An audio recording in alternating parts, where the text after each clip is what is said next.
राम को सर झुकाने के लिए दुनिया क्यों व्याकुल है।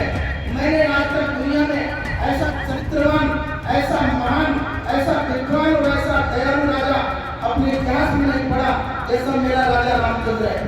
1 महीने तक हमारी माँ शूद्र की तरह आचरण करती है, मगर जब हमारा कर्म अच्छा होता है तब फिर हम दिव्योत्तम कहलाते हैं।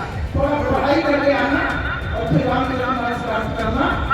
यदि रामचरितमानस का आपका किया हुआ सही हो जाए तो मेरे जैसा साधु आत्महत्या कर ले भंडार है और क्षत्रिय शब्द वहां से निकलता है।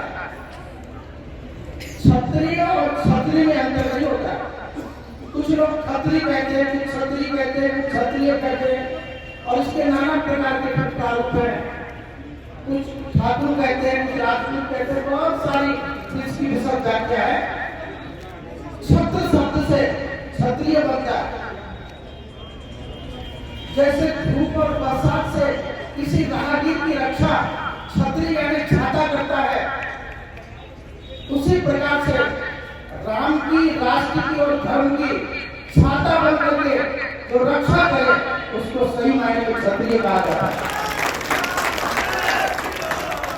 आज देश और दुनिया में विशेष रूप से राष्ट्र भारत में और विशेष रूप से हमारे प्रदेश उत्तर प्रदेश में बड़ी विडंबनाएं उत्पन्न हो रही है, धर्म की हानि हो रही है।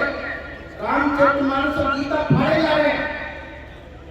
500 साल बाद देश में ऐसे विद्वान दिखाई दे रहे हैं जो रामचरितमानस का अर्थ कर रहे हैं। मेरा उन लोगों से सिर्फ इतना इस मंच के माध्यम से कहना है, थोड़ा पढ़ाई करके आना और फिर रामचरितमानस प्राप्त करना। यदि रामचरितमानस का आपका किया हुआ अर्थ सही हो जाए तो मेरे जैसा साधु आत्महत्या कर ले।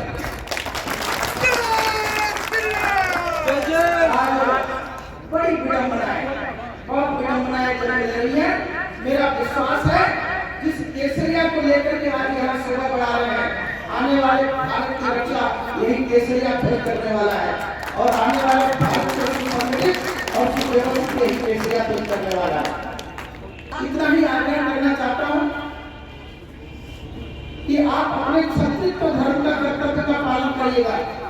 दुनिया का सबसे पुराना ग्रंथ वेद है और वेद का सबसे श्रेष्ठ मंत्र मैं पढ़ रहा हूँ, आप ध्यान से सुनिएगा। जो नाना प्रकार की विडंबनाएं उत्पन्न हो गई है उसका समाधान मैं करके जाना चाहता हूँ। ब्राह्मण सुखम आसीत बाहु राजन्य पिता होलो तदस्य जलवैश्य पट्टा भी शुद्ध हो जाएगा। ये धर्म, मजहब और भारत के संगठित हिंदुओं को विघटित करने का जो कुछ चल रहा है इसे समझना होगा। विधाता जी ने जब इंसान की उत्पत्ति की थी, जब दुनिया में मनुष्य को उसने बनाया था तो ब्रह्मा जी ने उस मंत्र क्या कहता है, जब दुनिया का इंसान पढ़ने और पढ़ाने का, सुनने और सुनाने का काम करेगा तो वो ब्राह्मण वाला है। जब देश पर, धन पर संकट पड़ेगा और जब वो अपनी भुजाओं पर, अपने भुजाओं के बलबूते अपने देश की रक्षा और सीमाओं की सुरक्षा करेगा तब वो क्षत्रिय कहलाएगा। जब वो देश, राष्ट्र, धरती के जीव मात्र के उपार्जन की व्यवस्था करेगा तो वैसे कहलाएगा।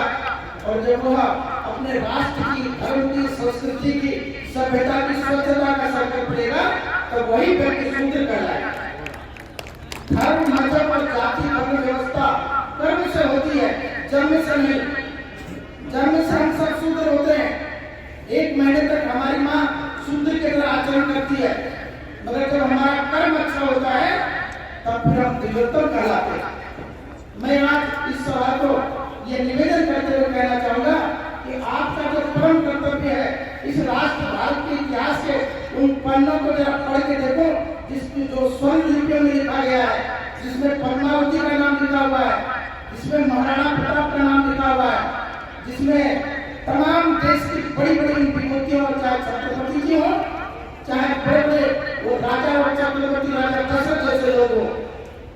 आज राम को सर झुकाने के लिए दुनिया क्यों व्याकुल है। मैंने आज तक दुनिया में ऐसा चरित्रवान, ऐसा महान, ऐसा विद्वान और ऐसा दयालु राजा अपने इतिहास में नहीं पड़ा जैसा मेरा राजा रामचंद्र है। हम उसके पाँव नहीं कह के जाना चाहता है। मैं दिल्ली रामरथ रैली का उद्घाटन करने गया था, पत्रकारों ने मुझसे कहा कि बाबा जी सुप्रीम कोर्ट में चल रहा है ये केस, आपको डर नहीं लगता तिहाड़ ले जाने से? साहब मैंने कहा मेरे 2 पीढ़ी पहले के महात्मा तिहाड़ ले जा चुके हैं, अगर राजा रामचंद्र जी के लिए काम करने के लिए मुझे आजीवन जेल जाना पड़े तो मैं तैयार हूं।